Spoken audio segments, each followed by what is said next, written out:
UAP, unidentified anomalous phenomenon. Are they extraterrestrial, interdimensional, time travelers in origin, or are they simply a result of top-secret military projects, false flag alien invasions, PSYOP, drones, or other human-made aircraft? Join the discussion now on UAP Crossfire.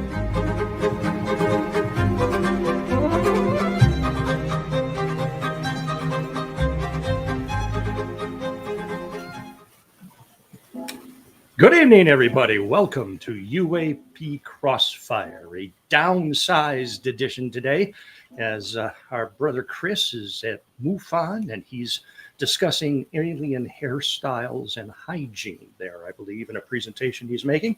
And our brother Don is not feeling well today, and so we are keeping him and his wife in our prayers. I know that their dog is having surgery tomorrow, and that's also heavy on their hearts. So be thinking of Don Ecker and Vicky Ecker as you have your morning ablutions, as they say. But joining me here and holding down the fort with me is Commander Cobra. Commander, how are you tonight? Good evening, sir. And, we've talked about this on and offline over the past. The power of prayer and good intentions goes a long way. And for our two co-hosts that are not with us, I ask the greatest audience on the planet to keep everybody in their hearts and in their prayers and in their intentions, however you do your meditations there, because it does have a positive effect. And I love those two guys dearly, and they're good friends. And I'm sure Chris is probably right at the part with the alien space curlers right about now as we speak. So we can only hope that he's showing the intergalactic wave and gel part before it's all said and done.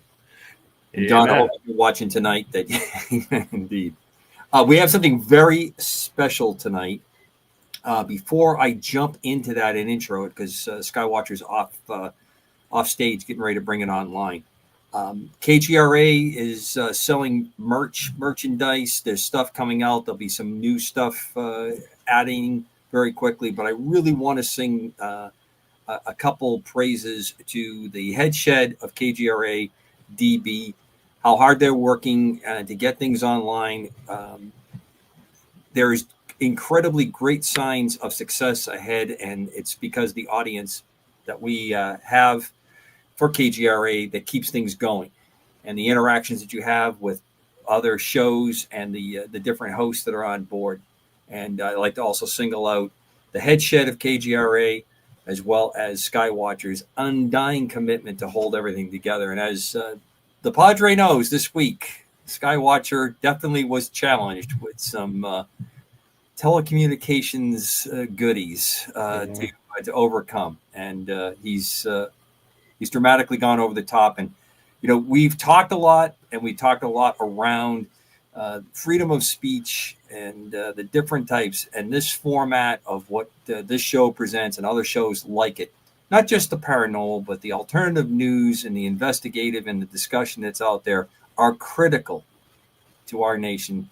And if not, I would say the entire globe, for people who are interested in this subject and others that you see on KGRA and stations like it. So I keep that in mind.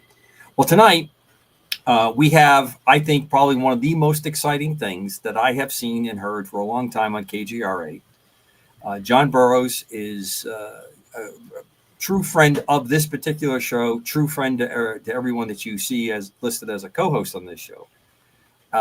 He's really one of the most important links that we have to an actual event, as an experiencer, as a researcher, and the journey that he has taken. And he has Rendlesham Veritas Obscura Echo Protocol. And it's going to start on the 31st of this month. It's going to be, that's a Thursday. It'll air 17:30 in the Eastern time zone. It's going to go for 22 weeks. It will end around Christmas Eve. This is I'm going to let the intro speak for itself, and I want to get Padre's reaction.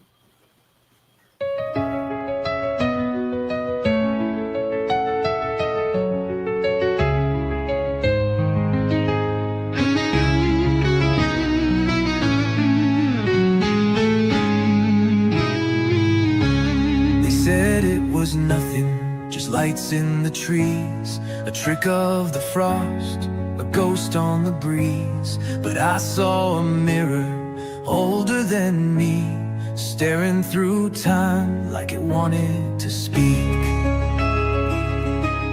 The forest went silent, the world held its breath. Something was watching beyond life and death.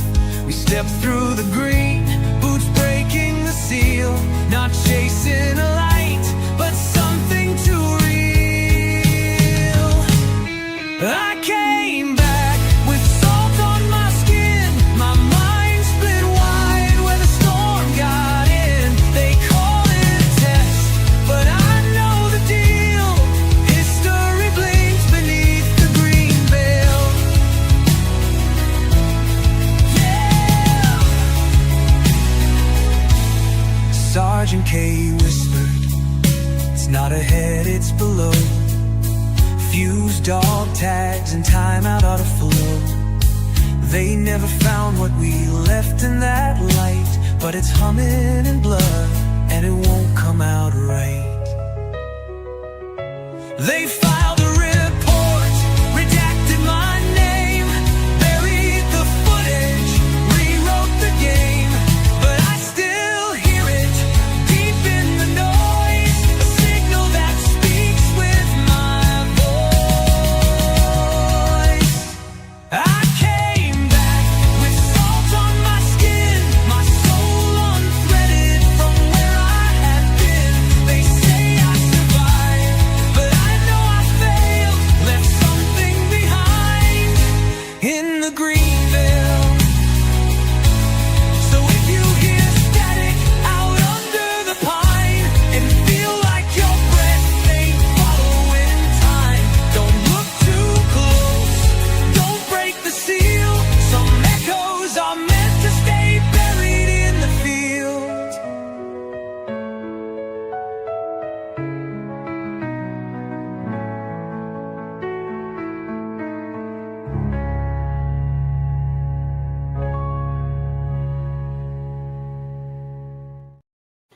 Wow. That's really well done. And the wow is, and this is the second time I've heard it through. And there are many, in the classical literature sense, allusions in knowing John and how he writes. And I urge people to pick up his latest book that's out. It links up with many fortunate years of a friendship with him and things that he has shared over time. So I think that this is a real important and very special series that's going to come up. And we are really, and I mean this honestly, blessed that it's going to be on KGRA. And it starts this month and it runs through December. And I think it is tremendous. Now that's 2 weeks from tonight, right? 2 weeks from tonight. At, you said 5:30 Mountain? 5:30 local, correct? I mean, local. Eastern time, correct? Yeah. Yeah, so what's going to happen is John and I will go on at the onset of the show, the beginning of the show. We'll talk a few minutes. We're going to play the chapter, and then we'll go over what everyone just seen or heard. I have to tell you, gentlemen, I've had a lot of insight, communication with John, and I have the description of each chapter.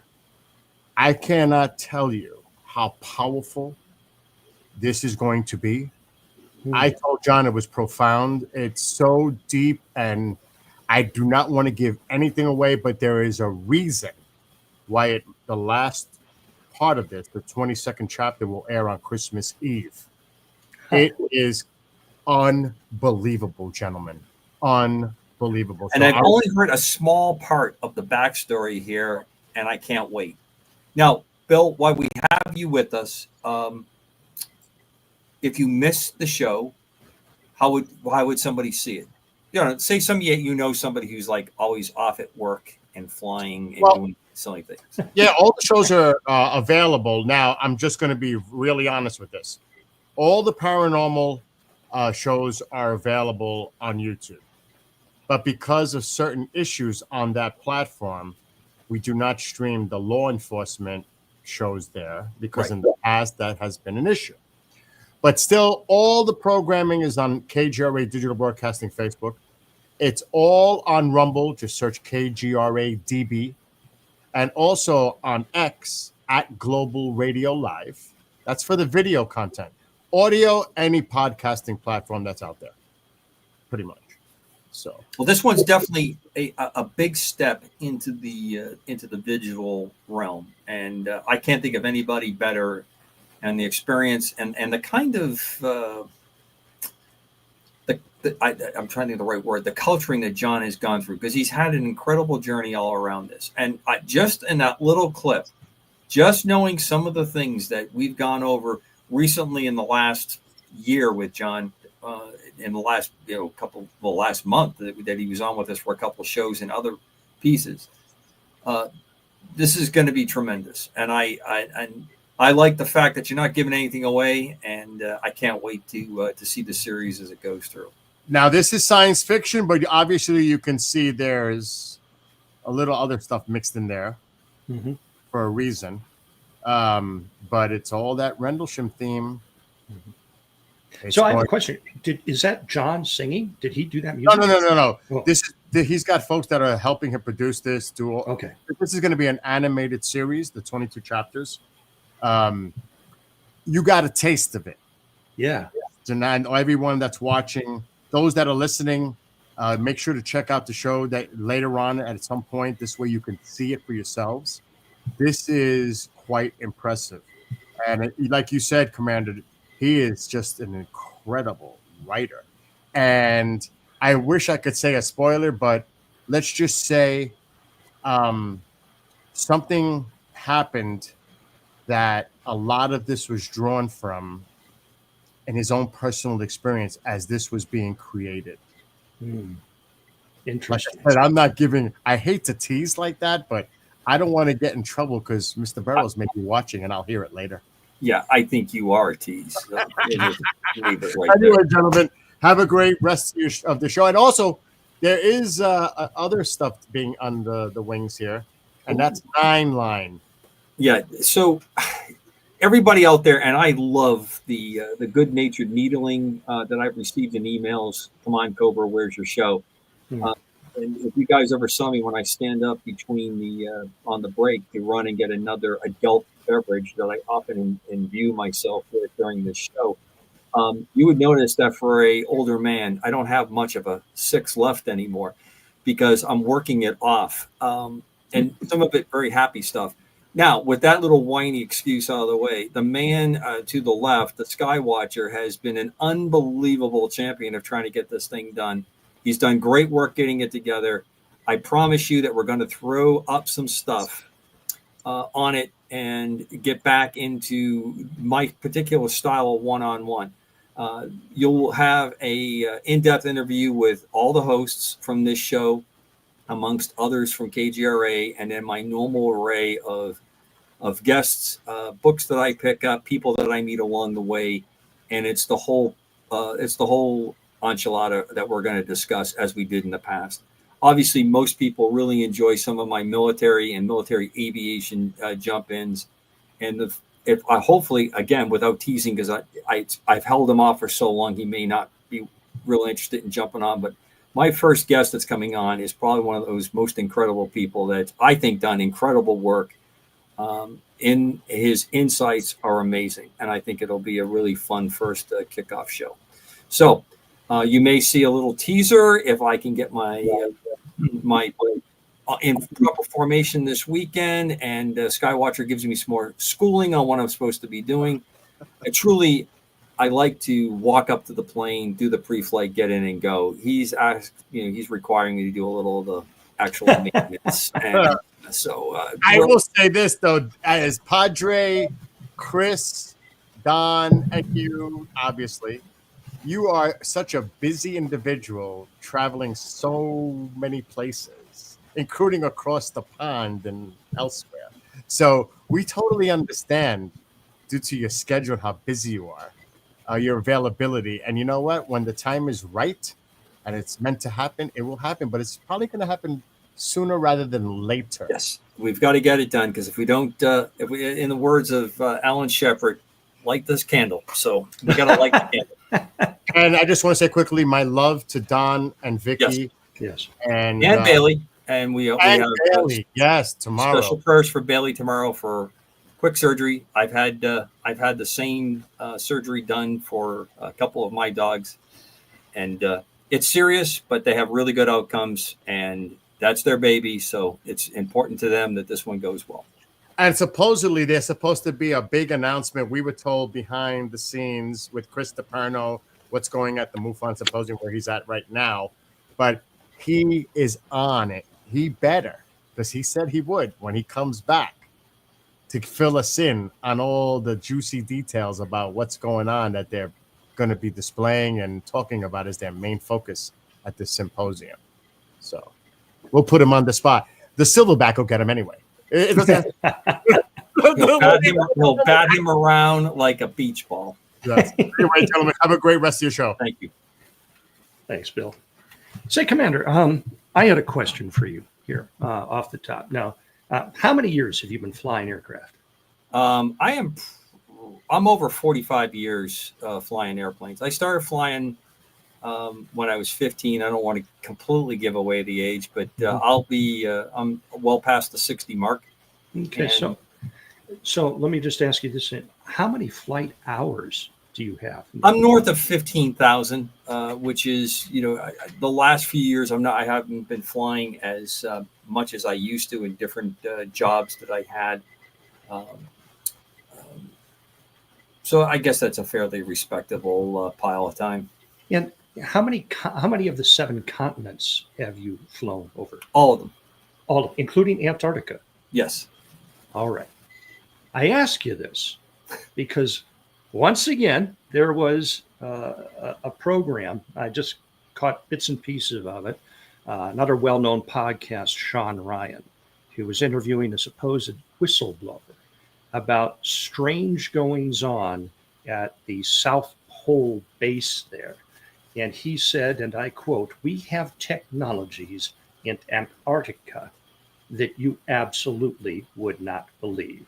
Now, is he just blowing hot air and without violating any of your security protocols? I've made 3 deployments to Antarctica, someplace between 6 to probably 8 months out of those deployments when you add them all up.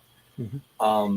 I did make it down to the South Pole twice when I was there. It's not a normal thing for someone like myself flying off an icebreaker to get that. That's in my days. It was the Navy was still running it. The Air Force transition in the Navy squadron transition to a Air Force mission.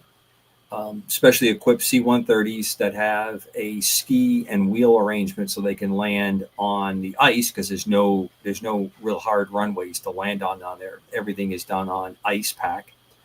Glaciers, areas like that.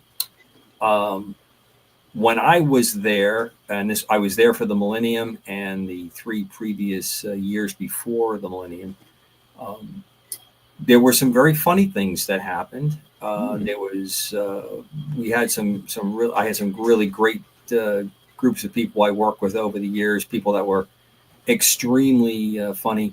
The nephew of Frank Capra, the famous producer, was at that point a JAG in the Navy, and he was probably one of the most talented and funny people I've ever been around. Just absolutely tremendous person. If you hear funny sounds in the background, that's one of my dogs who's digging their bed for the night on the carpet. So it'll settle out quickly. When I say I've heard all the stories, I have a very dull experience in comparison to the stories. There is a very famous fish boy story that we'll go over some other time. Tonight's probably not the best night to do it. What went on with that? It's a very funny story. There really wasn't any human fish amalgamations going on, but I did convince a somewhat inebriated member of my team that was happening, and there was a number of us in on the gag. Like I said, it's a good story, good sea story for another night. So I didn't see any of the things that that have been talked about. I did make it all the way down to South Pole Station. It was before the South Pole Station did its rebuild. They have now built an incredibly large station down there, so big that a C-130 can pretty much taxi under the upper part of the wing of it. That's how big it is for protection. It was a major undertaking that they took. I was there when the old station was there, and the old station is partially submerged in the ice.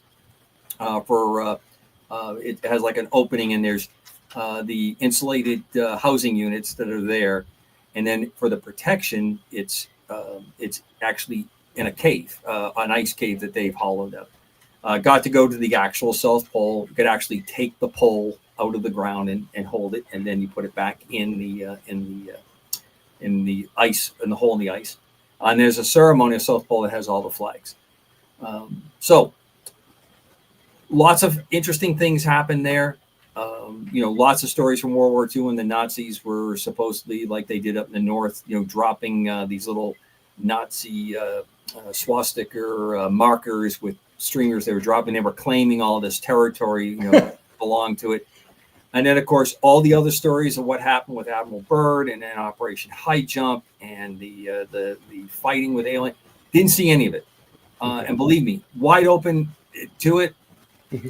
Just did not have any experience at all that made me think any of that was going on. Now, you're a spiritually sensitive man. I know that. I would like to think so. And was there any kind of a vibe you picked up down there that it's something that just felt off or felt weird? I heard that, I believe it was one of the astronauts talked about it, and he and I forgot which one it was. It was Armstrong, I think. I don't know. I don't think it was Armstrong that made this remark that they felt very. They had a very strong negative feeling to Antarctica. Other astronauts that have been there said that this is what they thought Mars would feel like. It's very arid, despite all the ice and blowing ice that takes the form of like a snowstorm there. It's very much desert. It's very interesting. I went to places with scientists where they were collecting meteorites that had hit the ice and they were digging them out. Went to places that probably haven't seen moisture since it separated from the large continents when they were all together. Been to areas where there was petrified wood. So it's an amazing place in those respects. I can easily see why it has the kind of attraction it does to people to talk about. This is a great location for basing.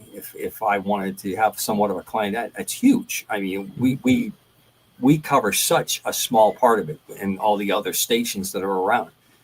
And in general, most stations do not stay open over the winter period, which is our summer.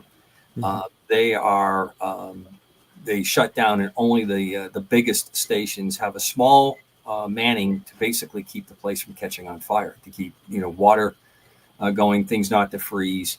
It's called the Winter Over Crew, and I have a good friend that did that, and he said that was it. He could never do it, and I think there's other people that have done it a number of times. I met people that would work in Antarctica for the season down there, which is our winter, and then they would go up and they would spend the opposite season up in Alaska, and they just worked both polar realms, Arctic and Antarctica. So no, I didn't see the activity there.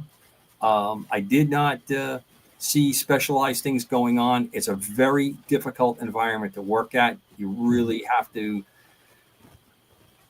work with people who have been there before, and that's kind of how the military does it. You're continuously training kind of the replacements. You go down the first year, you're with experienced people. You're kind of the middle management, and then you're the kind of the teacher for the next tier that's coming on, and it's 2 to 3 year usually rotations that people work through, and then move on to other stuff. It's just really hard on the equipment. I mean, the planes stay outside. It gets so cold, or can get so cold, that there are parts in your flight manual that you read about where hydraulic fluid starts to freeze up. And when it does, it causes certain diagnostic systems that we have on there to tell you might have a foul system. So you learn those kind of things. And quite honestly, with the exception of how the LC-130s are built, the vast majority of aircraft that operate down there aren't like specially designed. We don't have special heaters and stuff like that on there. You just learn how you have to keep the aircraft working and how long it takes to warm it up and make sure that you don't break anything by allowing it to warm up. One of the ways I was able to work my ABDETs is we could fly the helicopter solo down there. So I basically had people work 4 6-hour shifts. And since it's 24-hour daylight and everything is open almost all the time, we kind of worked around the clock. And that way our 2 helicopters were constantly in use. So they never got super cool unless we got into a really bad storm. And then we cover them up as best we could. And you go out and you dig all the snow and ice off of it, and then slowly start warming it up and getting it to go and get it warmed up and go back to business. And from that impressive documentary a few years back, The Day After Tomorrow, we all learned what happens when a flash freeze comes to a helicopter and how everything can just freeze, including the crew. Yeah, I never experienced the kind of flash freeze that was portrayed in that. I can imagine that. Now, I have been able to see both experiences were pretty interesting.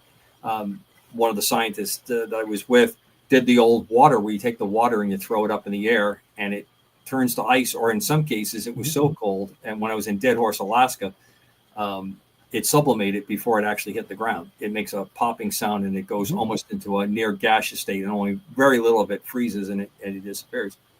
And I've done that in South Dakota, by the way. Yes, there's a special treat. And in the desert a couple of times, same thing with water, and it would nearly almost all of it evaporate before it would hit the ground if you threw it up in the air, and it would go into the gaseous state almost immediately, the other end of the experience. Wow. And both of them are the heat transfer is what's happening. It's so different in the heat transfer. That's what causes that. So with 15,000 hours logged on all 7 continents, and I'm going to say probably all of the major oceans as well, have you ever encountered a UAP in flight? In flight, yes, without being too cute, yes, I did. But I found out it was something that we were flying. Okay. And I couldn't find out exactly what it was. I think I've been able to deduce since then.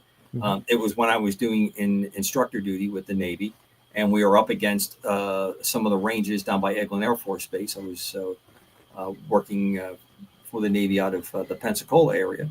And, you take the student, and there's a certain part of night flying, and we had a couple places that we went that were exceptional that the Air Force ran that were very good fields to go, not a lot of traffic, and then we could hit like the civilian field. Because generally when you have flight students, you're trying to get them experience in different types of runways, different types of lighting and those kind of things. And when I was out flying that night, and the student was doing pretty good, and you're never supposed to take your eyes, I think my attention was wandering. And that's when I saw lights and activities going on that caught my attention, and the types of flying and the movement that was going on. And we had put a piece of gear on the trainers that allowed us to see all the traffic activity that was around us. So if you looked at the gauge, if you looked at the screen, it was very big, you could look and then you could figure out where it was. And there was symbology that would tell you if it was above or below you. And if it became a threat, then it would change how the format was to get you more concerned about avoiding a collision. It's a good piece of gear. That was showing that something was there, and then it was not there. Like there was something going on with how it, like we spoke a couple weeks ago, when the B-2s left and the transponders were on, they made it crystal clear that there were B-2s, these airplanes leaving Whiteman and going west. As the deception part of it, that's pretty uncommon for those airplanes. It's not uncommon when you're in a restricted airspace of a military and you are doing something that's stealthy.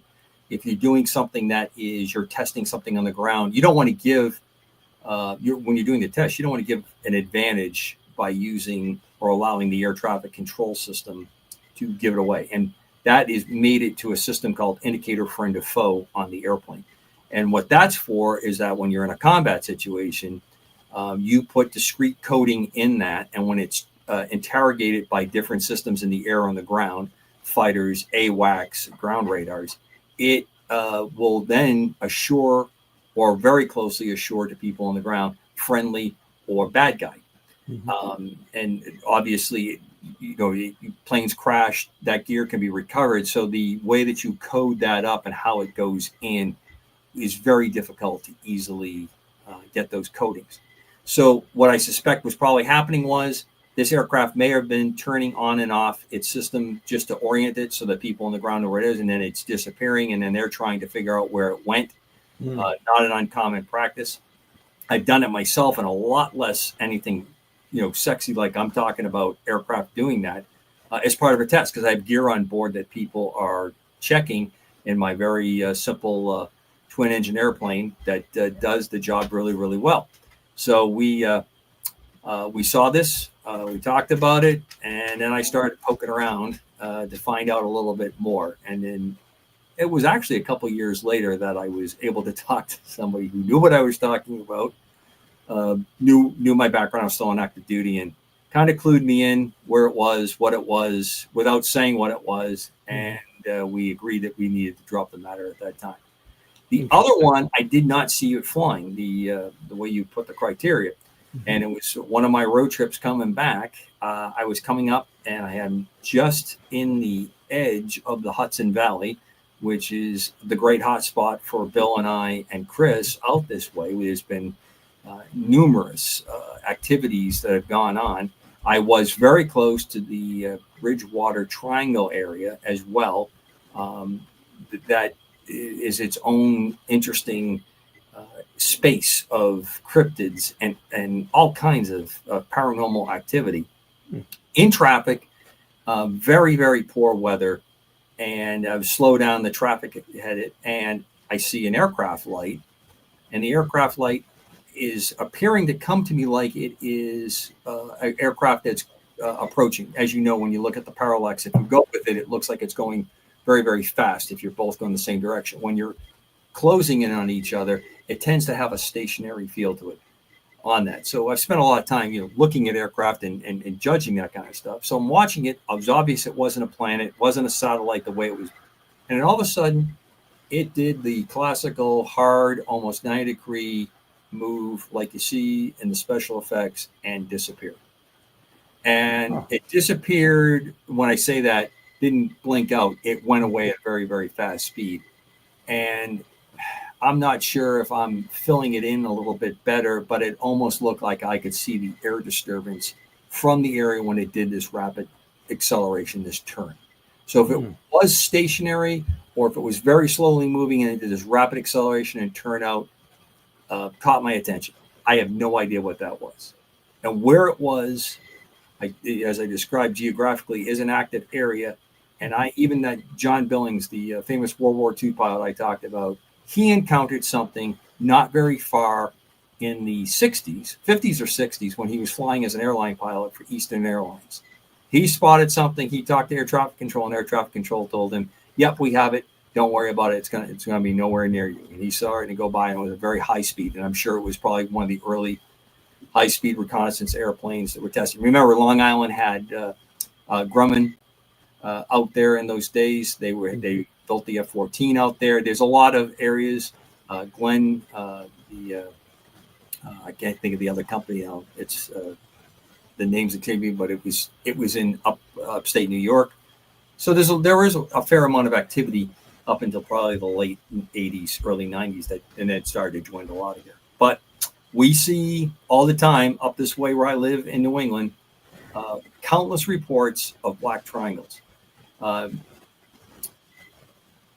am sure, and one of my good friends, Ross, who's back in England, and hopefully he's catching the show, we came up with a pretty good theory. Ross had done some pretty interesting investigation from airfields that were supposedly closed on the northern part of Britain and Scotland that miraculously stayed very well maintained. And it was probably B-2s or B-2 type airplanes. My obsession with the flying triangle, but countless reports occur during the summer months when you have young kids out, because the summertime, and you're looking up at the sky, and they talk about how the stars are being blocked out in the shape of a triangle. and countless reports are filed up this way to MUFON and others.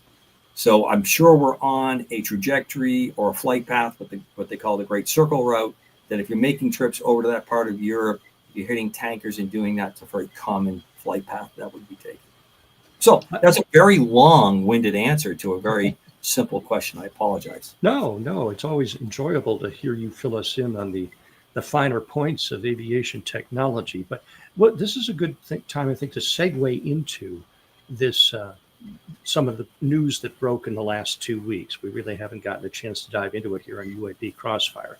Ross Coulthard made two statements in a recent episode of his podcast. One is that he is certain and has heard from very reliable sources that the Tic-Tac incident, the one that really broke the whole field wide open, it came out in the New York Times in 2017, I think it was, that is Lockheed Martin technology. Now, I know, Commander, that, again, you cannot break any security protocols. But if that is our technology, it would almost certainly have to be unmanned, wouldn't it? I don't agree with that. The reason that I don't is because I don't think it's flying under the rules that we're flying the vast majority of our aircraft now. And what I mean by that is that does not exhibit what I would call standard aerodynamic lifting and air manipulation, air molecule manipulation. Curved surfaces producing thrust, deflecting that thrust, causing to have higher pressure on the bottom of an airfoil to create the lower pressure on top so that you have lift. And when you have lift, then you vector that lift around and you're able to do all these maneuvers and then do all the other exotic stuff, depending on the type of aircraft. Bending the thrust around, using different types of airfoils to get different types of reactions, and then all the things that go on. And the reason I say that is because everything that I've seen about that, the infamous or famous, I like famous better, Tic-Tac, is that it appears that it is using a non-gravitational or anti-gravity type system. Now, I might be wrong on that. We've talked a lot about the plasma business, and a couple reasons I say that, and then I'll get to why I think it's occupied. Okay. Is this what they call a gravitic drive? Well, it could be. Gravitic is kind of like a new word that's been put into the recent lexicon for the anti-gravity, and it may indicate, we've had some pretty famous patents that have been filed. One of them is a famous Navy scientist who threw some in there just to to claim the turf where they're going with this. We've had stories and rumors about this since the Operation Paperclip and what the Nazis were experimenting with. One shred of truth that seems to run through all this is very exotic to the way that we're doing business now. And I think this is what accounts for the fact that we do not see a lot of this. I think that whole event that was going on was kind of staged, not just for our purposes to evaluate it, but I think it was staged as an announcement to other world powers. And I can go further down the line. I think that's partially why the recent strikes in Iran went the way they did. To show that kind of precision and kind of absolute domination that the particular aircraft that they used, the B-2, provided. And that's very old technology. That's technology that was conceived and put together in the 70s, actually constructed in the 80s, and is still successfully flying. And I think the next iteration coming out is going to be even more impressive in what it can do. So with all that said, it's not a conventional system. I think it's using a high energy field of some kind, a plasma generating field of some kind around it. It's maneuvering. And I think when you're doing stuff like that, I think it means on the inside, you're able to create the kind of environment that you want in the inside. Meaning, if you are working against G, I think you're able to make a cockpit or an occupant station to be able to safely manipulate the controls. It doesn't mean you're not feeling G forces. I'm just saying that when you saw those incredible maneuvers, the type of G loading that was going on, I don't think the occupants were experiencing or feeling it that way. A couple reasons why I think this. And I know everyone's AI and everything is unmanned and all that. And you know that I wave the bullshit flag quite often with this because it's I'm not saying it's not probable. I'm not saying that unmanned systems don't have their place. We have 2 or 3 unmanned systems that are out there right now that to get the information right now today, to get the information for this particular aircraft, they put a cockpit in it because it was so much easier to put a pilot in it to fly it and evaluate the aerodynamics of these airplanes that are out there flying. That's not uncommon that they put the human occupant in it because the human occupant can react, can do it, and you are able to not spend months upon months of programming and coding to get it and then go into your test. So you can actually evaluate the aerodynamic structure, the type of airfoils, the power that you're putting on that, and then you remove the cockpit out. And as you heard me say, if we're building airplanes now and you're not making them optionally piloted, you're wasting your time. If you're not making airplanes optionally piloted, you are wasting your time, especially for military aircraft. If I never have to get on an airliner again, I'll be happy. Believe me, especially after last week's travel, it was terrible. But my point is, if you have the ability to have optionally piloted vehicles, and now you have an emergency, and you need to move aircraft, you can move those aircraft without crews on them and get to the place where you need them and put the crews on them. So the replacement airplane could fly in without it. If you have a situation like another Chernobyl, God forbid, or something like that, where putting people inside the airplane is going to mean you're limited to how long the plane can stay there because of radiation or chemical or biological levels. Mm-hmm. This is an option that now you don't have to, put people in danger like that. So there's important reasons not to do that. But back to the Tic-Tac. A couple of things that I've seen about this and the somewhat cursory study that I've done. It would seem to me, on a good day, even today with all the networking we have, it's still a very, very delicate part of the system, how you communicate back and forth.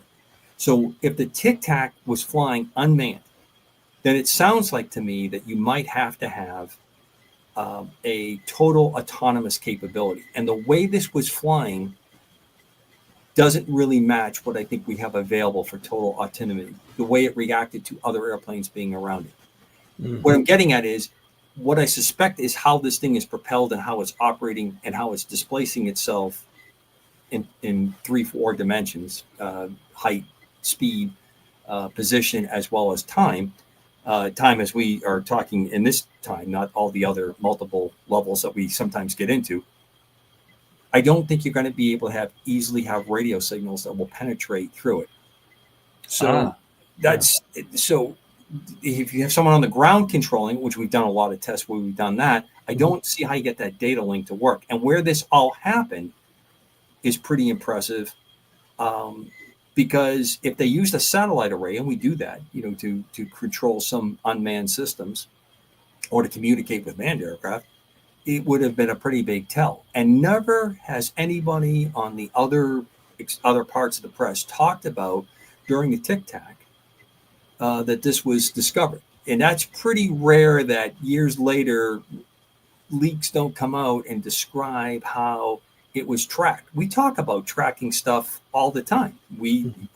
Steve Douglas, when I was on the show with us, how he does it just with radio calls, how he's, worked the networks and been able to come up with stuff. The other part is some of the optical kind of things that are going on with it. There's very strange heat anomalies, how you never really get a clear picture. Now, to be fair, those could have been dumbed up pictures, but I've never heard anyone say that what they were experiencing with the very classic Tic-Tac was something different than what was shown on those heads-up displays, those video copies. Now, the eyeballs, they talked about what they saw, and that's where they got the description of the Tic-Tac. They talked about the disturbance around the water, going in and out of the water, all those kinds of things going on. And that's the other one I find pretty interesting. To have a vehicle go into salt water, which is basically acid for anything that has a metallic structure, because that's all you do on airplanes and ships at sea is chase rust. Yep. I mean, the corrosion is incredible. It to me seems to be a technology that is probably cost prohibitive, and as I've said in the past, I'm convinced it's probably very destabilizing. So if you can show to the world that you have this capability, it's in limited numbers, it's not a threat, it's a kind of a thing that pushes it back. And quite honestly, I think part of all this is that we don't want to upset the apple cart too quickly, too fast. I think we have alternate energy sources out there, but we're going to use up most of the oil before we get to those. And we got to figure out how we're going to transition economies. And the same thing with military stability. I think that this is part of what's going on. You're our resident expert on this, and that's a word I'm not comfortable with, but you know more than I do. Okay, so let's take this and see if we can put this to bed. I have heard other commentators say that there is no way that this could be a blue-on-blue exercise without informing them that one military agency testing something would absolutely inform the other. And I have tried to tell them, but again, I don't have the gravitas you do, that they do it all the time. Correct. And now let me bounce this scenario. Would it be possible that a well-known, powerful defense contractor might attempt to test objects in a military scenario and then come back after the fact and show it to the admirals and the generals and say, guys, look what we got? What do you think? I'm going to say no to the second part, yes to the first part. No to the second part. We'll do that one first, because if you did not have those activities were authorized, no doubt about that.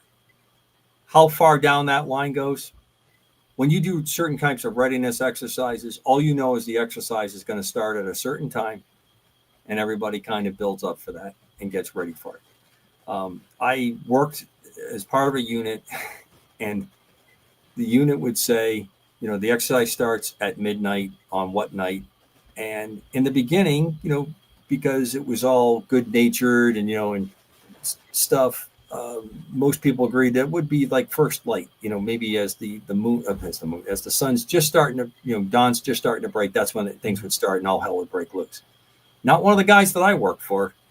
If it was at midnight, we were flying and we were in the air at about 10 minutes before midnight. And when the midnight struck, we were crossing the line and we were flying into a base, and guys were fast roping out of helicopters, and they're rolling up people left and right, zip tying them, putting them in, into holds, throwing them into the helicopter. We're flying them out, capturing people.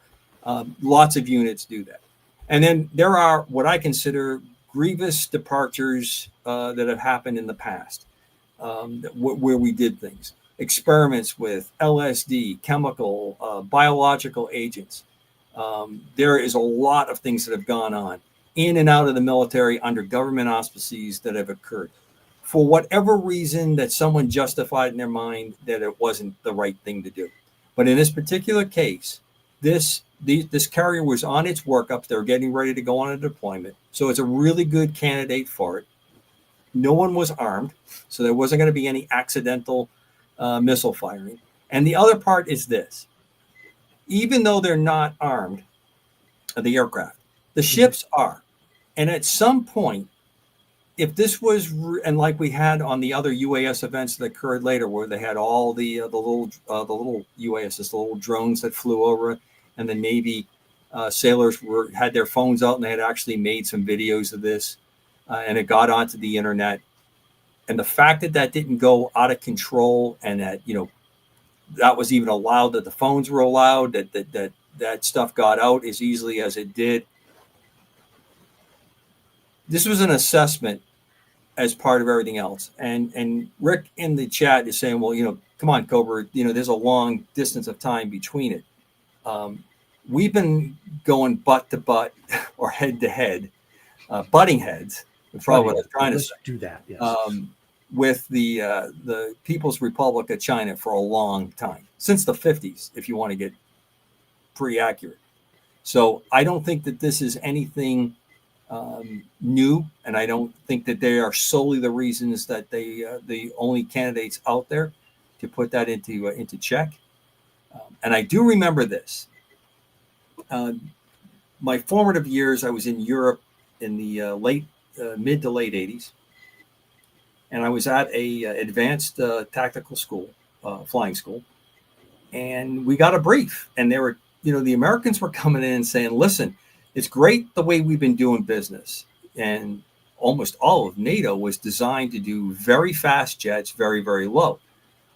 Myself and the helicopters, we were planning on never being above 100, 150 feet above the surface of the Earth when we got going on ops, because at 200 feet to that 150 feet, we expected jets to be going over the top of us. And then exercises, they had a thing called thumping. They would actually bring the jet up over the top of the rotors, and it was pretty impressive when they laid down the disturbed air coming off their wings. Especially if they did any kind of a pull up, it really made it pretty dramatic. My point is, that's how we were doing it. The Tornado was designed to be a near supersonic to, just below supersonic, transonic, just out of afterburner fighter bomber. And that was how we were going to get through the integrated air defenses that the then Soviets, now Russians, had produced. And, it had been seen in Vietnam, and we had costly losses because we were flying much more of a World War II Korean kind of approach in the beginning of it. We created some new tactics and new ways of doing it. The Wild Weasel were the pairing of aircraft that would get the missile to turn on, and another one would drop the bomb or shoot the missile to disable the radars to keep the surface-to-air missiles down. So a lot of intense, a lot of accidents. We lost a lot of people because we were flying at those speeds and stuff. And we have this, this thing coming out in the classified channels, not classified anymore. Get ready. We're going to be going in around 5,000 to 10,000 feet. Everyone's looking around. Okay, well, since you brought the Chinese into this, let's introduce the second of Coulthard's statements. He says he has it also in good authority that the initial part of the New Jersey drone flap was Chinese tech, and it was those were Chinese drones. Now, I have a challenge to that, and it's simply this: if China had something so advanced that would have to have been sea launched or launched by operatives in the U.S., and these drones were doing incredible maneuvers and silent in some cases, just really weird stuff. What is the pro and con balance there if one of those with their latest tech were to be brought down and we would then have it? I think that to risk it over sensitive U.S. areas like those drones were, it's too big a risk. What do you think? I agree that the risk is pretty high. I have a lot of trouble with that particular theory, partially for what you're saying, although what we just saw happen in Iran and the Israelis through their special operators setting up and literally assembling their drones inside Iran and working in Iran and sending them and, doing kinetic operations with them, taking people out, identifying targets, pretty impressive. Although Iran is a lot different, I think you can set that up in like the Southwest United States, where there's a lot more wide open spaces. This particular stretch of airspace on there, we talked about it at the time. I think because of the atmosphere going into the election, I think because of all the things that were going on, there were different parts of the government, different parts of the swamp, whatever we want to call that were looking for diversions and things going on there. Obviously, a lot of other people joined in with it, but that really looks like an evaluation of using unmanned aircraft in airspace, putting them into fairly congested airspace so that airliners and people like me that are flying general aviation airplanes, and everybody else is, news helicopters and private stuff can all operate together, because it really, that's a big desire.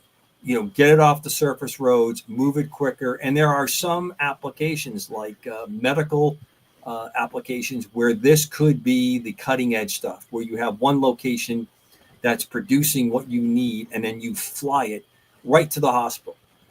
I think the whole thing of Amazon delivering it to your house is kind of cute, and I could be wrong. It's probably going to come.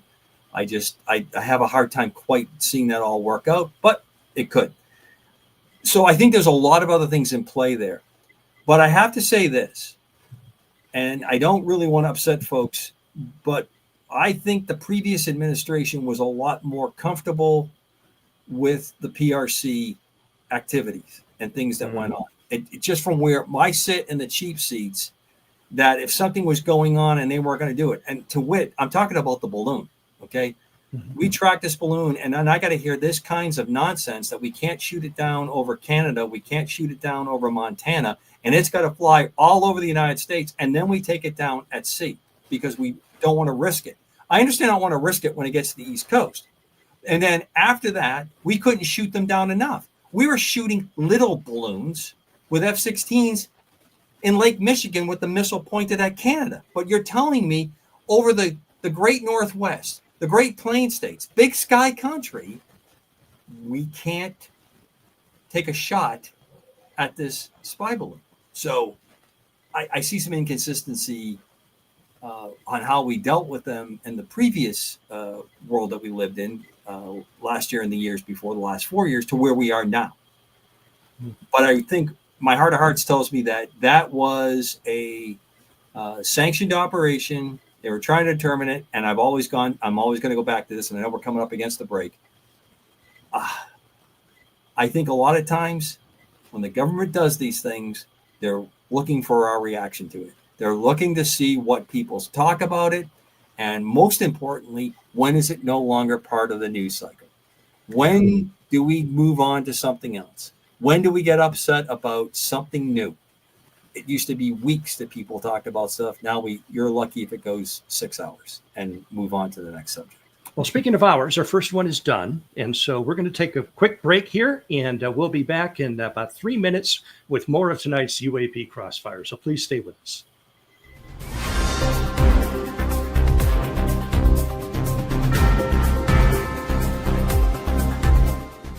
Hold on to your seats, Cosmic Explorers.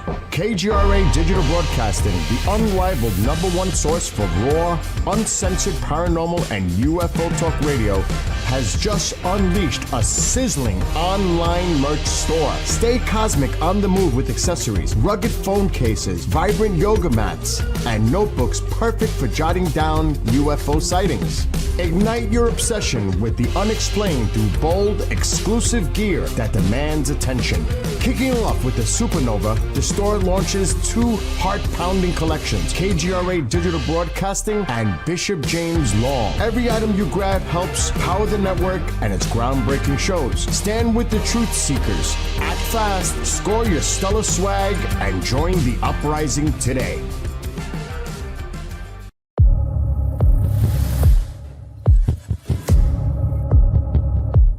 So you don't care about his life. You just care about covering up your little top secret stuff going on. Meanwhile, this man's dying.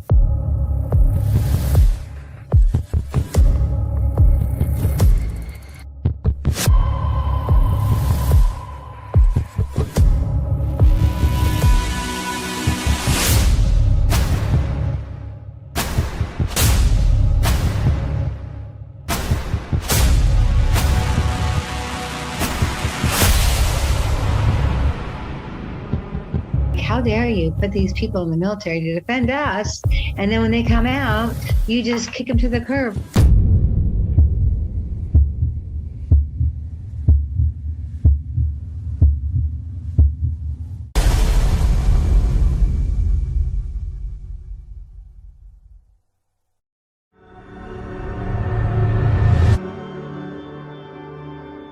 MUFON is the voice of thousands of like-minded people who want to see change.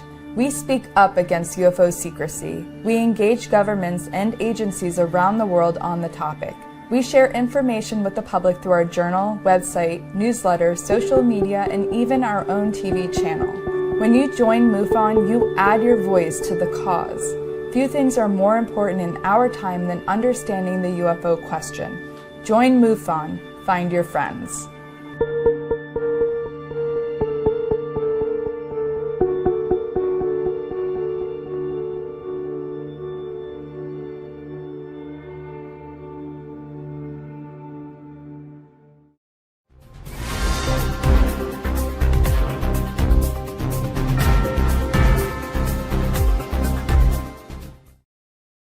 Welcome back to UAP Crossfire. Dan, Padre, Carlson here, and Commander Cobra holding down the fort tonight. Chris DePerno is on assignment at MUFON, and Don Ecker is actually with us in chat. Don, we're praying for you, and we hope that you feel better soon. Before the break, we were talking about shooting down party balloons with Sidewinder missiles, something that I think everyone should do at least once in their life for entertainment. But one of the questions I've always had, Commander, and this goes back to my interest in World War II aviation, which you can probably see over my shoulder, is a hobby that I have. When an aircraft uses an aerial cannon, and I think we have 20 millimeter air-to-air cannons in our fighters these days, and that bullet or that shell gets out there, it's got to come down somewhere, right? Sure. I mean, so is part of the concern that if they used the less expensive cannon option, that those falling shells could spray a farmyard or a farmhouse or something like that? Yeah, I don't think anybody cares at that point. Okay. The major reason, there's two major reasons that if you choose to use a cannon. Cannons, because of the actual mass size, they tend to be, they can be slow, but their mass, when they hit, especially during the era that you're referring to, the damage was devastating. They tended to fire at a lower, slower rate, but when they connected in a big way. Yeah. So the number two reason that cannons can be a real issue is the weight. So they're heavy guns. The barrel is heavy. The rounds are heavy. The casing that you're talking about. In the case of the A-10, when I was a young lad, they used to talk about, well, the A-10 was designed to be up over the top of our troops, vehicles, trench lines, in the Fulda Gap, as the story went, and then would pop up because we had to fly low altitude, dive down, take that magnificent GAU 8, which is probably one of the most incredible aerial cannons that's ever been put on an aircraft. Basically, they built the plane around the cannon. And it would shoot at the tanks and then dive and go down. And the story that they used to tell us young cadets was, well, we can't have those shell casings falling out of the airplane, because if they land and they hit the vehicles and our troops, you could kill people. It's a nice story, but that's not the reason that they did it. In the A-10, they retained the shell casing because they needed to maintain the center of gravity of the airplane. So as they went through in this beltless, they weren't linked. It was a belt that they flowed through to shoot out and a prodigious rate of fire that you could get out of that weapon.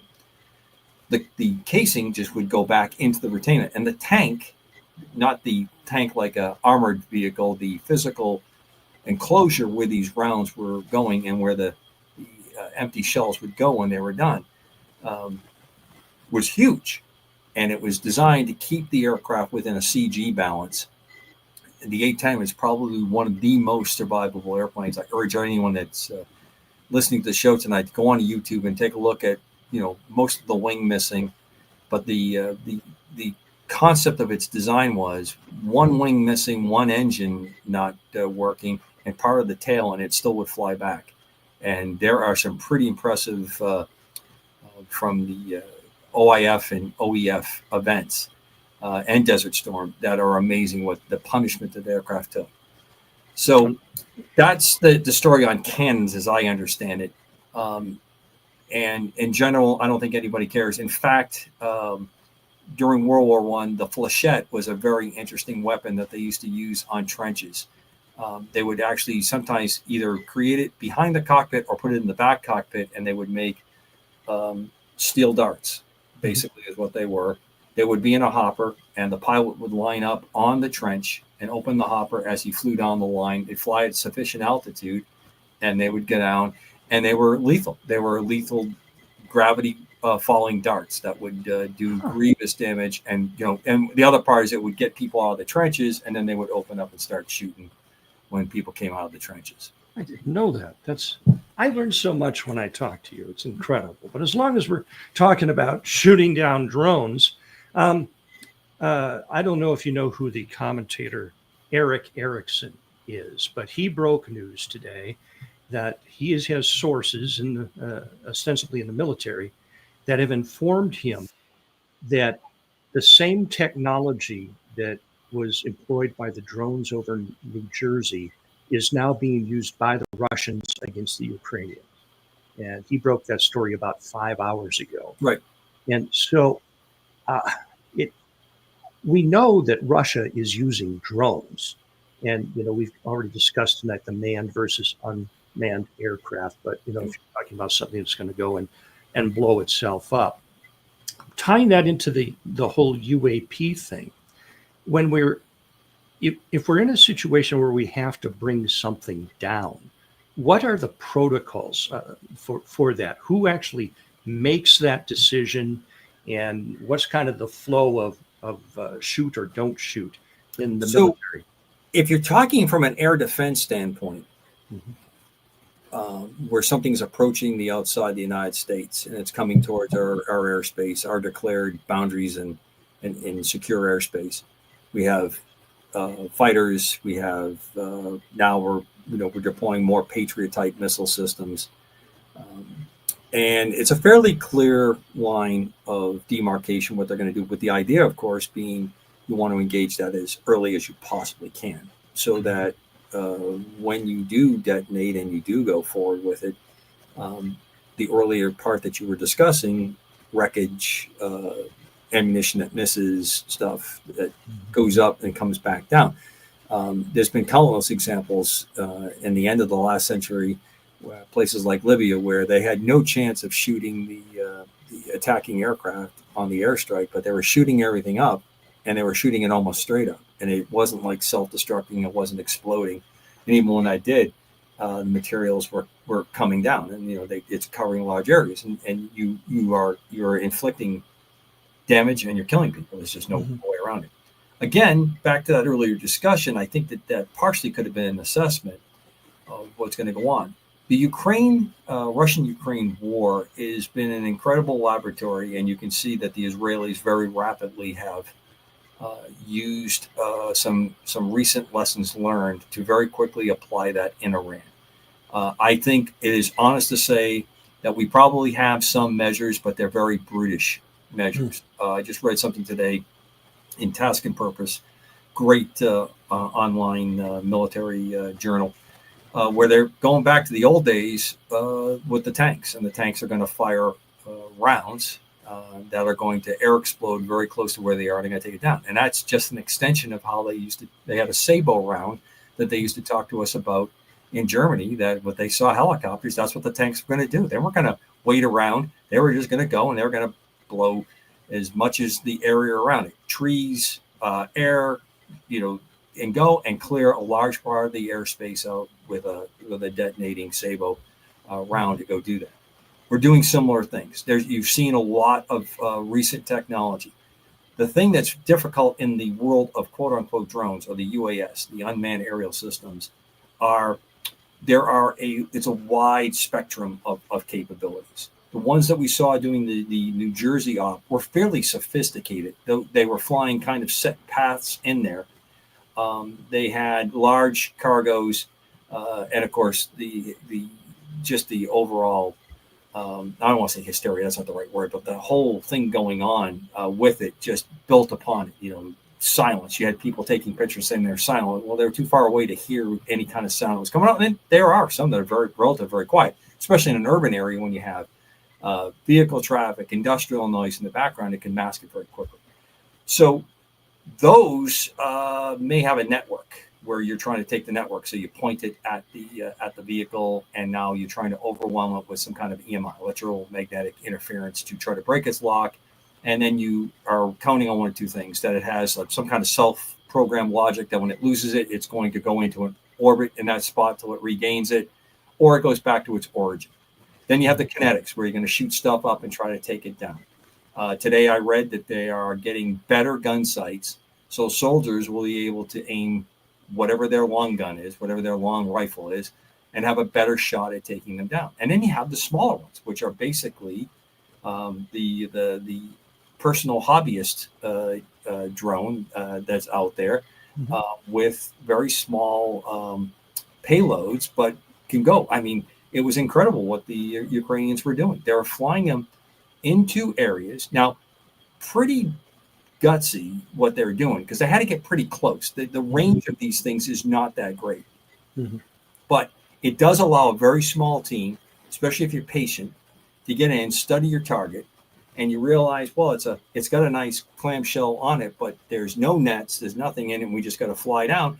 And then they would fly into these repair centers, the hatch is open, and drop the thing down in the hatch. Yeah. Or look around, and when you saw the gasoline or the diesel fuel or something that was explosive, hit that so that you get the secondary order explosions go forward with it. So it's not new. What they're doing is not new. The method, the delivery method, is a new method that's going with it, and it will be contended with. So what you're driving at is what you're going to do in an urban area is very similar to the kind of discussions that they had during 9/11. Where you had pilots that had to make decisions about taking down airliners because they did not know what was what. They didn't know what they had. And you had pilots ranging. Remember, the vast majority took off were not armed. They were not capable. So now they're talking about, well, what we're going to have to do is we're going to have to ram it. And what we'll do is we'll drive the aircraft in as close as we can, eject. And they're talking about ejecting very close to make sure that the ejection doesn't cause the plane to miss and take it out. And others were talking about just doing the ram to ensure that it was going to happen. So those kinds of horrible decisions are being made now. Well, is that ever going to come out? No. You could never tell the public what's going on with that. And those are I consider some of the most horrible things you have to deal with when you talk about that. So if the impetus is to avoid that, you got to figure out how you're going to take them out more quickly. I can tell you this: after 9/11, I was assigned to the District of Columbia. I was working out of there, and we had these kinds of talks. And I got to have some interesting talks. I got to be on these table discussions and exercises. They would say, okay, my call sign, kind of like Cobra. Hey, give us your horror story. Okay, here's my horror story. 6 pickup trucks, 12 guys. They're carrying a suicide vest, and they're going to use paragliders. They get around the Beltway. They start driving down the Beltway. They stand up. They inflate their parachute. They turn their little motors on. And I was watching these people that were using these little man-packed paragliders. They're amazing. Yeah. And the best part, or the worst part, depending on how you look at it, is you get them into an area, you can disable them, you can kill the person. They still have the explosives on them. Yep. Maybe even on a dead man switch, Correct. So but even if you don't, can you imagine what that, remember, it doesn't have to always be an effective where you take the building down. If you can cause the mass concern, if you can cause that, you can sway the public very quickly that we don't know what we're doing. How come we're not prepared for this? Sue for peace, all these things that are going on, or it can just go into mass bedlam. I look at the times that we're living in now, and I am very concerned that a combination of those kinds of things, and then what we have talked about, and it to me seems to be something that we should be actively thinking is a possibility of a number of people within the confines of our borders right now that may not be here for the best reasons and are looking for those opportunities to go forward and take advantage of any kind of major activity like that goes on. It's again, We had war plans for the battle in Europe like that. We had people that were behind the lines or ready to go behind the lines. So that second order of the battle movement, the second order of echelon that was going to move towards Western Europe, was going to be stopped by those people that were on the other side of it. Obviously, again, that's not hard to envision or understand how that was going to go. Now, I think the other piece to all this that we're up against is the timing cycle, or the amount of time to analyze it, is greatly reduced. But we have a higher amount of facts. We have this thing with AI now that we're depending on to help give us a rapid analysis to make the decision. And I think that is going to be a very steep learning curve in the God forbid scenarios that could come up out of it. I guess my question was more along the lines, and excellent material. Thank you very much for that. A pair of fighters is scrambled to investigate a UAP, a sensitive airspace. Let's use Washington, D.C. There's a UAP that is, not responding to hails or whatever. Couple of, I don't know, what would they use? F-16s, F-15s go up and they cite it. It's on their radar. It's not something they know. Who clears the shoot down, or is that something that's left to the pilot on his initiative or her initiative? It could be a combination of that. Okay. There could be standing orders that are in that.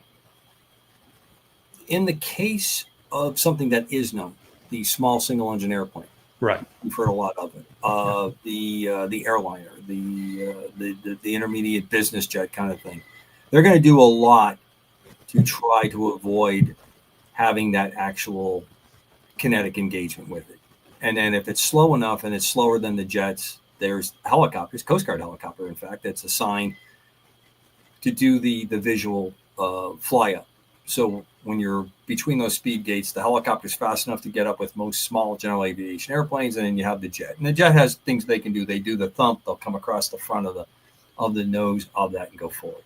And in general, we've been fortunate that most of those people realize, I flew into a place that I'm not supposed to fly, and start to comply with it, and their life is going to get turned upside down when they go. There's also surface-to-air capabilities in the DC area to protect that.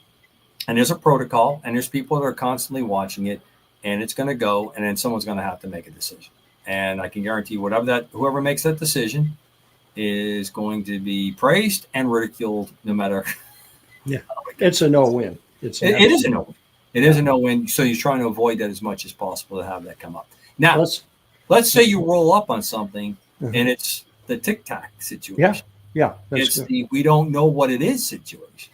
Exactly. Well, for years it's been rumored, and for a long time there were protocols that were in the non-classified sense that talked about what you would do if you encountered an extraterrestrial, and it kind of disappeared. It went away. It wasn't kept in the documents anymore. Anybody who's listening can do a quick internet search, and I'm sure they'll find some of the things or excerpts that were put into manuals on that. Again, I think that there is a very well delineated protocol. I've never been in an area where I was exposed to what that is. Mm-hmm. I can only hazard guesses on how that goes.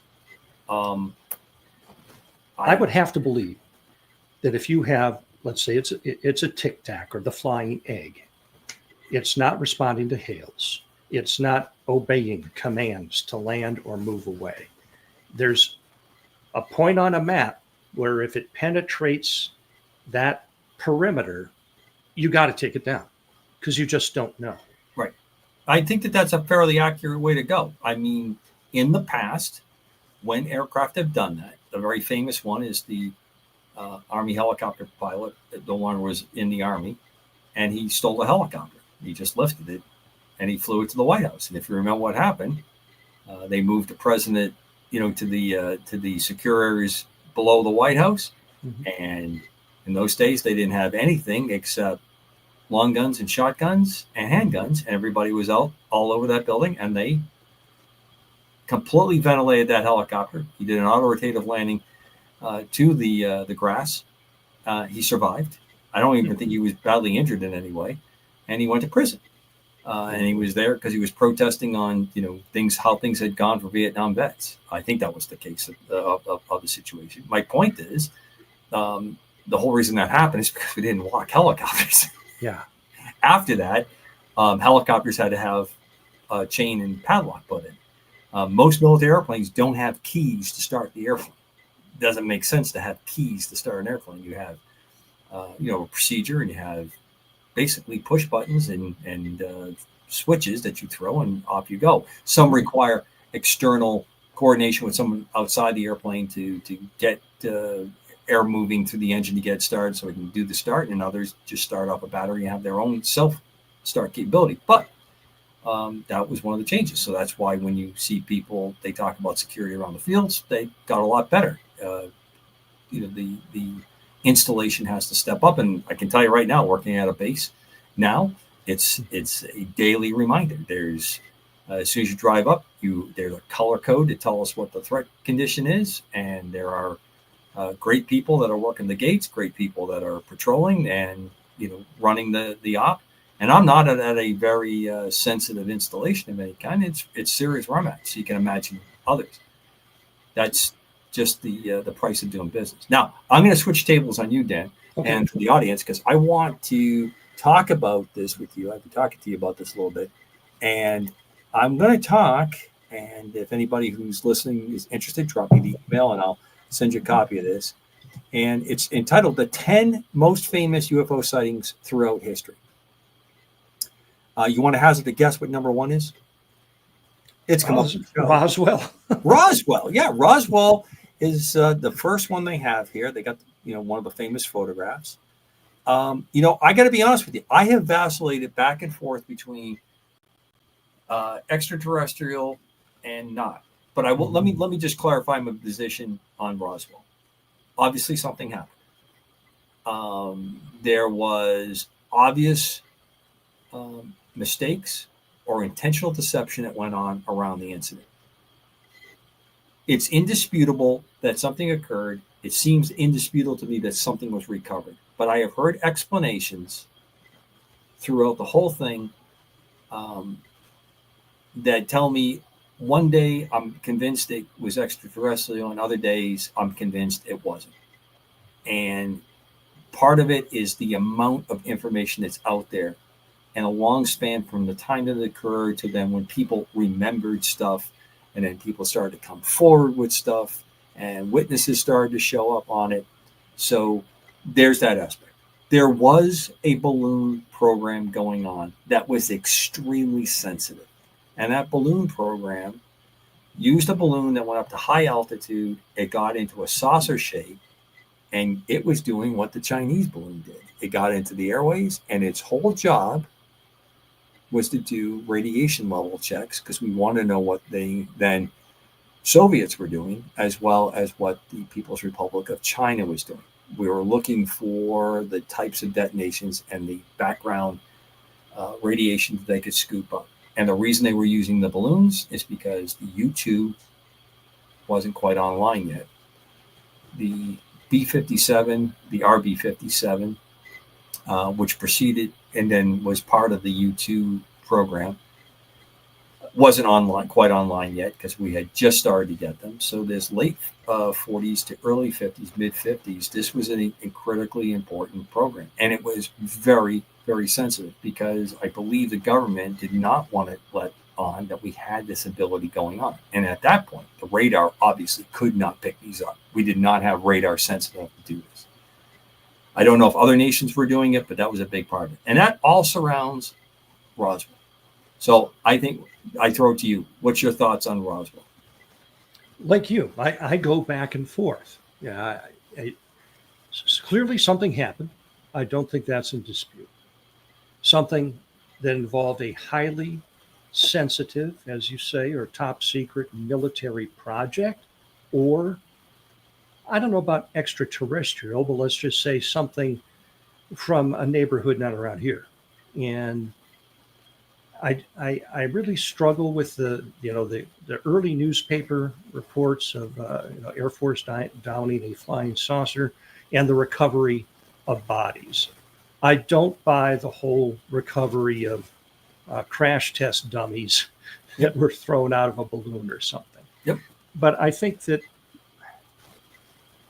it seems that more and more information seems to be coming out. There's newer books. There's people who have died and their deathbed confessions. And my experience as a pastor, people don't tend to lie when they're about to meet their maker, and they swear that this was something otherworldly for their understanding. That's, I think, what they were saying.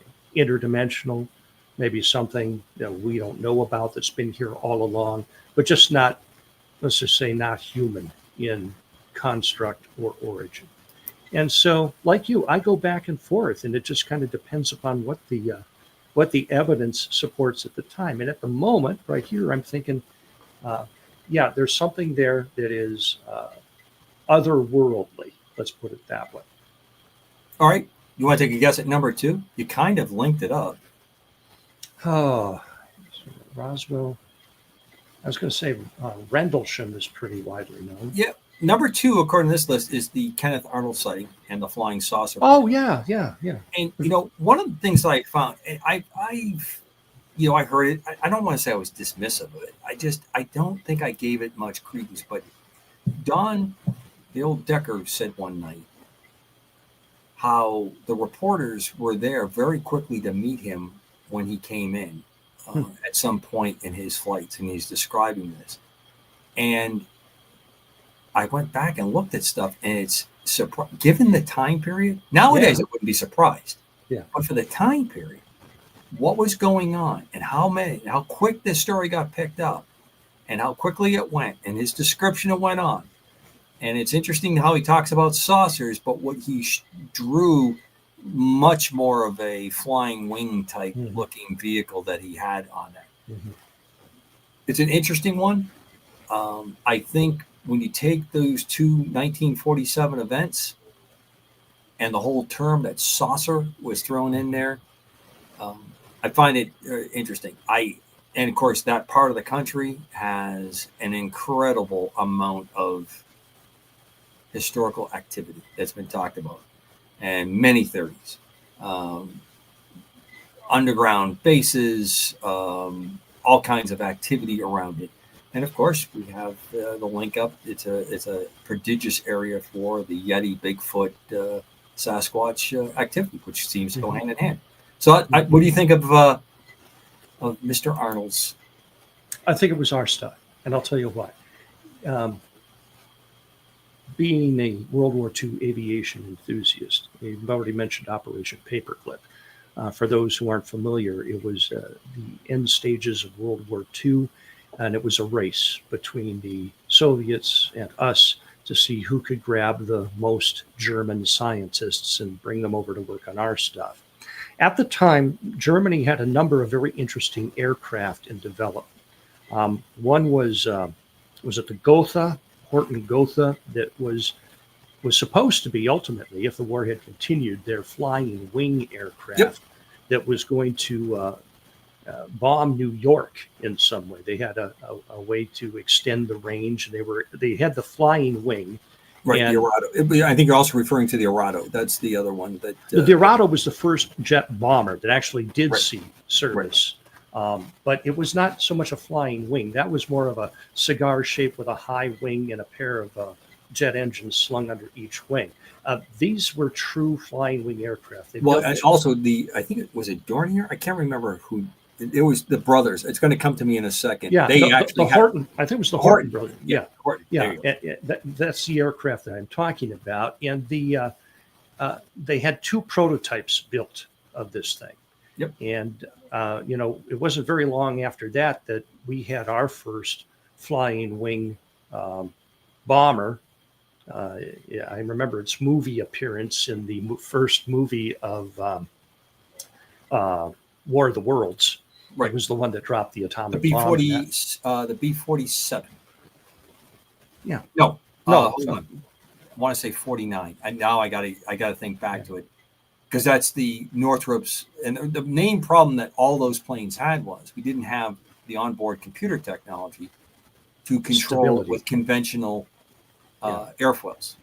Now, the Germans also had a delta wing. Let's call it a tri-delta wing. And if our science fiction fans envision Battlestar Galactica, the Colonial Viper fighter, but with longer 3 wings and a shorter snout. Right. And there's one of these is at the Aviation Museum, War. I forget what it's called. It's that War Aviation Museum in Virginia Beach. Excellent museum. Yep. If you ever get a chance to see that, and they have one of these things. And if those types of things were brought over here in 1945, give our defense contractors an opportunity to reverse engineer and to put some things together to see what'll fly. You're right in that 1947 time frame. Sure. And of course, in the Pacific Northwest is where we have Boeing, and we have some other builders out there. I think Lockheed Martin was in California at the time, that might have been trying out some of this tech. And as you've observed, Commander, the problem with stability in that platform without computer assist can be challenging. And even during the war, there was Chance Vaught, who made the famous Gullwing Corsair fighter. They had something called that was nicknamed the Flying Pancake. Yep. And that was a twin engine. It was a disc, let's face it, with a couple of very short takeoff. Yeah, very short takeoff. It flew well and performed well, but it really didn't offer any advantage to existing aerial platforms at the time. And it only had a top speed in the 300s, I think, at a time when our fighter planes like the P-51 were going 439 or something like that. Right. And so it was abandoned ultimately. But people around those testing areas were reporting these flying saucers, and it was the flying flapjack being flight tested. So that's why I tend to believe that Mr. Arnold's sighting was our stuff. All right, number 3 is one of the great ones, the Phoenix Lights, 1997. Now, I don't know the criteria how they set this list up in the order, but this one is an amazing one. I've been blessed to interview a couple of people that were witnesses to this. I don't have a good explanation. I think the dropping flares thing was purposely done as a throw the attention off part of the process that they did later. It has a lot of looks to the flying activities that are seen in the Hudson River Valley. To me, the description, that classic boomerang type shape that's on there, the lights that were on there, the silence of it. And I have had in the past people that were on my previous show that talked about this and said this was our technology flying. That it was, and the person that was on my show at the time explained just how these sightings were occurring, almost the regular schedule of it kind of fit a test flight program. You're planning Monday, you're setting it up on Tuesday, you're doing your dry run on Wednesday, you fly it on Thursday, and now it's the weekend. So you have to get all the data in, you're collapsing everything down, and then you get ready for the following week. And that's very true. Until you get to some breakthrough point, you tend to follow that kind of a pattern. Very, very traditional pattern. A lot of interesting there. I think it's a classical example again of misdirection. People talking out their hat and talking about another orifice. All kind, I think, intentionally done. I think people that don't know what they're talking about, fed stuff to go out there to stand in front of the camera in a uniform. And then you have just a frenzy that goes on with the media. But some of the people that were involved with this are some pretty, what I would say, pretty squared away folks, what they experienced. And their descriptions bear, a respectful analysis of what they're saying. And again, on this one, I can't tell you. I tend to lean on this one that I think it is our technology, but I can't, where I have almost, I'm certain on Tic-Tac, I couldn't tell you on this one. But I think it's incredible. Your thoughts on Phoenix lights? Like you, I'm leaning toward ours, but there are some things about this that really, I won't say bother me, but intrigue me.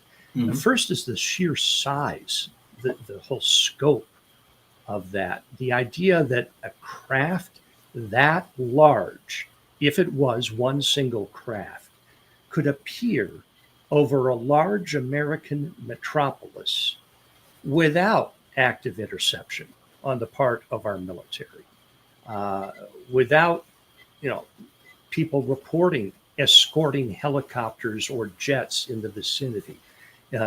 If it was something that was not ours, then it has to be one of the most troubling UAP sites ever. Now, I know for a time, and you would know better than I, Commander, there was some experimentation with incredibly large dirigible type craft.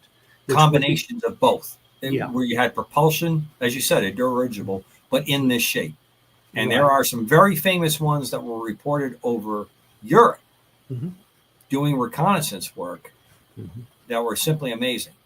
Loiter And- times are just incredible with this. Not very fast, silent for the most part, using electric drives to propel it. Mhm. Very, very interesting work. I would give a lot to have the inside peek at some of those things that are going on. I don't think those systems are flying now. I don't think that they're active now. But I think at the time and some of the things that were going forward, that definitely was going on. And anybody who's listening, spin up Popular Science and Popular Mechanics. PM did incredible exposés on the possibilities of that. Yeah. So that's kind of where I'm at on that. All right. So, any guess for number 4? Rendlesham. Okay. I have that Again, number 2. Yeah, I'm not sure what the ordering on this, but Rendlesham. Obviously, we have been blessed with John and his firsthand accounts and his lifelong journey with this. And I've been blessed with a friendship with him for a number of years. There's so many dimensions to this story. I think the latest kind of conclusions that John has put forward really do touch upon, because I think John's at the point, I don't want to speak for him, but I think he's at the point where he doesn't really care anymore what it is. He's seeing the entire phenomena as a collected situation and all the things that went on. The activities that were going on in that part of England were Area 51 type things, much like Dugway, much like what goes down in Autech. We talk about Area 51 and the box and everything at Nellis. You have all the areas around the ranges. You've got China Lake. The reason that we have submarines and a nuclear sub research facility up in a deep lake in Idaho, because during World War II they needed the depth, but they also needed the security to make sure that it wasn't easily to be spied upon. So this inland lake that does this, and there's a lot of activity goes on there, and the Atomic Energy Commission and stuff. And this is very close to where Mr. Arnold saw his activities in that whole particular part. Mm-hmm. It's easy to look at that and start seeing pieces line up. Mm-hmm. Rendlesham to me is our technology or terrestrial technology. I think that there was a lot of activities going on. The kinds of things that John and others with him experienced and have suffered through gives me connections to a lot of other reports where people have experienced, the loggers and the hikers that are out there, and they see these vehicles and they see the lights and they get hit with the beam of light. And then they have all these medical issues that come on, losing hair, losing teeth, which has that typical kind of almost overexposure or a very acute exposure to a radiation particular part of it. And I think this might be the difference between what we experience with a Tic-Tac and maybe an earlier attempt at doing this kind of capabilities, these drives. And again, if people have the opportunity, just look at atomic-driven airplanes and some of the things that they were toying with to go do. That, you know, the attractiveness of having a nuclear or an atomic-powered airplane that didn't need fuel and could stay in the air indefinitely longer than, you know, the crew could do that. The problem was the exhaust issues that were coming out were going to take out a large swath of the country if we ever launched the airplane. It's going to kill people on the ground because of what it was. But they were past the point of just doing this in plans. They were actually putting parts and pieces of this thing together. It's incredible because when the threat level was high enough, the motivation was going to be high enough. Your thoughts on Rendlesham, sir? I have recently heard authors of 2 new books on the subject interviewed. One is a gal who worked as a law enforcement person in the area and has since retiring as a major, spent a lot of time in paranormal investigation and researching the history of the area. And it is a hot spot, not just for UAP, but for ghost and spirit contact. And well, I think all of the UK falls into that category. I've never met a group of people that seems to be so comfortable with the intersection of this realm and all the other realms. Yes, and that's why Commander Straker and Shadow built their headquarters there in England. Correct. Yeah. I know the reference you're making, so you think you're going to get away with that.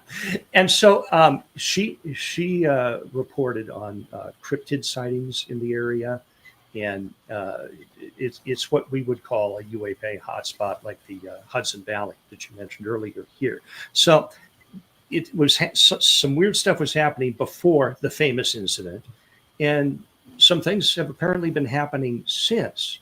The author of this other book claims to be revealing heretofore untold things about the incident. And one incident in his book is that there was a woman, part of the security detail, who was chased as she was responding by a cryptid at the time that the event was going on, running alongside her car, even as she was exceeding 50 miles an hour, to the point where she rolled her vehicle, and even according to his report, got some shots off at this thing. And that is supposedly new information. Also, he claims that, you know, when John and the others were encountering this thing, that some of the men have reported seeing in their vicinity what we would describe now as grays, or, you know, petite aliens with large heads and so forth. But lately, I've been doing a lot of thinking about this, Commander, and I'm beginning to wonder what kind of technology would be involved in some type of a weapons platform, be it directed energy. I mean, we've heard about Havana syndrome, where thoughts and visions could be projected into somebody's mind as part of the deception effort to cover up something else that's going on. Well, I sent all of you that interesting article, and you had a kind of an "oh my god" response to it, where the pilot that was airborne over one of the detonations of when they were doing atomic testing. Yes, and he experienced that thing, which has been reported by a number of people, where he could see through the bottom of the airplane. He had an eye patch on. He ducked his head down.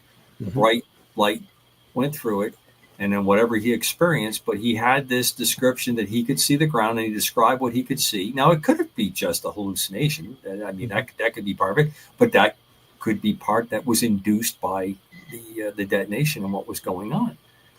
This has been reported a number of times. So let me take this a step further.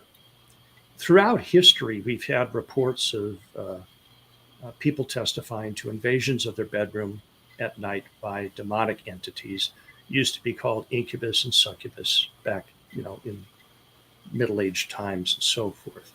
Now we have these beings that are different. I think that in the olden days, it was probably demonic. And some of what's going on now, I believe, is demonic.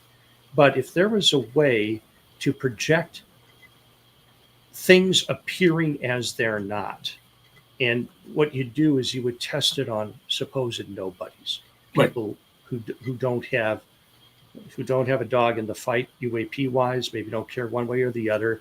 Maybe they live in a remote area or something like that, and you're making them see something, maybe delving into their psyche of fear, or maybe you just have a select program of things that you can project. And I'm not saying they're not being taken and not being abused. What I'm saying is that experience has been created for them. And I think the uniformity of what happens in a lot of these experiences might testify to a pre-planned program. I know some would say, well, if we're living in a simulation, that's easy. Right. I don't think that's the case. But this opens up a whole new realm of warfare. And, unfortunately, who's going to get tested on first? Probably troops, probably our own guys. You go into it thinking, well, it's not going to hurt them. Let's just kind of see what it does. And then something goes wrong and there's burns or there's skin damage or cancer later. Sometimes these experiments have bad things go awry. But I just think that it's probably something that is top secret that we don't know about. What do you think about that idea of projecting vision? Oh, I agree with you completely. And I also believe that the underlying concept that you're talking about is part of the problem. This is what makes me fearful about things like AI. Mm-hmm. The road to hell is paved in good intentions. I know because I've worked on the project a few times in my life. I've laid some of the pavement down. And then if you have anybody who doesn't have a moral compass of any kind, they can very rapidly go into it, into areas that don't. And since you and I agree on this particular area, I believe the evil one uses those opportunities. So all that stuff's there, and I can see that actually coming up. All right, we're winding down the show, and I want to get through all 10. Number 5, we won't spend much time on it. It's on this list. It's the Tic-Tac UFO. Ours. Yeah, we really beat that one to death. Yep. 1952, number 6, the Washington, D.C. UFO incident. Don has talked a lot about this one. What amazes me about this one, and I, as a kid, remember this coming up around the 10th anniversary and then around the 20th anniversary of this. It was also popular fodder for a lot of the different types of movies and television shows, the pulp books that were coming out about this. The activity over DC. I don't think we've ever actually had a very good explanation. I think temperature inversions is just on it. I don't have much to add. I think Don has done a really good job talking about this one. This one makes me pause. You? Okay. Again, I'm wondering about ours, and here's why. When this occurred, hadn't Mr. Eisenhower been elected president? Wasn't he president at the time? I believe so. Okay. We know his attitudes toward the military-industrial complex. He warned us about that in his departure speech as president. We know that as a man who had seen war, he was very acquainted with the horrors of war and wanted to avoid it at all costs. He helped us get out of the Korean War. I know it ended in somewhat of an armistice or temporary peace. But in any case, maybe a shot across the bow from the defense industrial complex to say, we're watching you. This is what we can do. Be careful.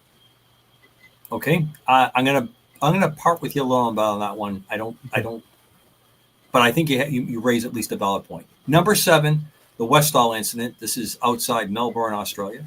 I've actually flown right by this area where this occurred.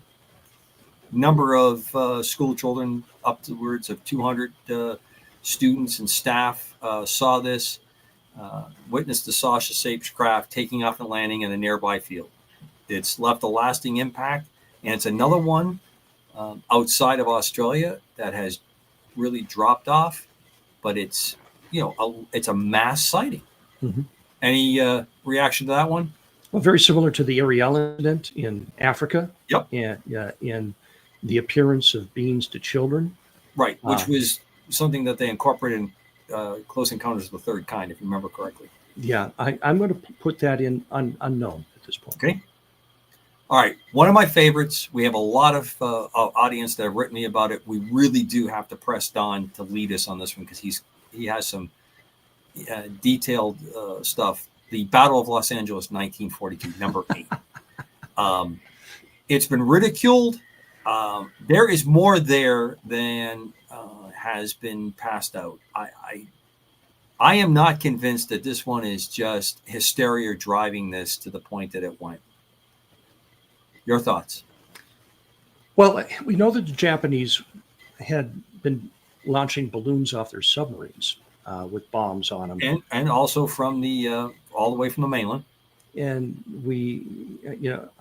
I think that perhaps something like that might have triggered an initial response. And of course, in a land when we're already tense, the West Coast is on high alert for a potential Japanese invasion. Once one gun goes off, they're all going to go off. So that's my thought on that. Well, I think that's a fair interpretation. There's still some underlining parts of it that just throw me off. Okay. 1967, Shag Harbor, not too far from where I'm talking from tonight. Another body of water I've flown over there. This is the Nova Scotia sighting. And at one point, there was quite a bit of activity from Nova Scotia down the coast of Maine, all the way into Massachusetts, of course, with the Exeter and Leominster and other places. Thoughts? This is the one where supposedly there was a craft underwater. And right. Or it looked like it crashed. And then they searched. And, of course, the big thing is that it was always officially classified as a UFO. Yeah. And the divers in that case encountered beings that weren't human under the water. And so that one I would rank very high on my unsolved, not human category. I agree as well. The part that bothers me about this, given the time period that we're talking, late 60s, what's available in hard report doesn't quite line up and match up with me. Okay, last one, and we're coming up towards the end of the show. The Chicago O'Hare UFO sightings. We're talking about 2006. This was the United Airlines employees and pilots seeing disc-shaped objects hovering all over Chicago O'Hare International Airport. I actually had, when I had the previous show, a listener who said he was there when it happened and described things that went on. And then he went on to describe he no longer lived in that part of the country. He had moved to the Southwest. And he felt that he had seen similar things almost to the point that at times he questioned if it was following him. Which, based on our guest last week, that and others that I've heard had talk about things that they remember when they were younger and then they experience when they're older. And there seems to be like a tag on them. Yeah. That they have a connection to it and it does reoccur or it does continue to come up. Your thoughts on the Chicago sightings of 2006, almost like Ghostbusters, the something rip of 1892. So, to my mind, certainly one of the most dangerous sightings when you have unidentified objects appearing in the pattern of one of the busiest airports in America, unannounced, and nobody knows what it is. That is an aviation hazard that has absolutely got to be solved. I mean, we need to figure out how that happened because, from what I understand, that's not the only time that's happened in the only place. We've had it in Newark. We've had it in New York. Now, a lot of those later ones that you see coming on definitely are UAP drone type activities. There are people that are misbehaving or are nefarious activities doing things. There are things happening there. There's no doubt about that. The thing about this one is it just never seems to be fully resolved to me.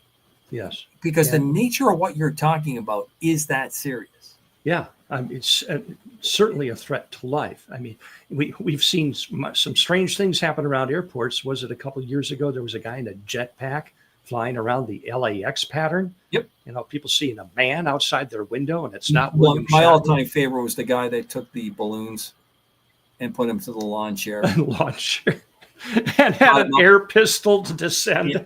and his idea was that he would shoot a couple of them. He got so high that he passed out. This was in Southern California. PSA Airlines was still flying in those days. They reported they just saw a guy go by in a lawn chair, you know, and everybody just paused on the radio.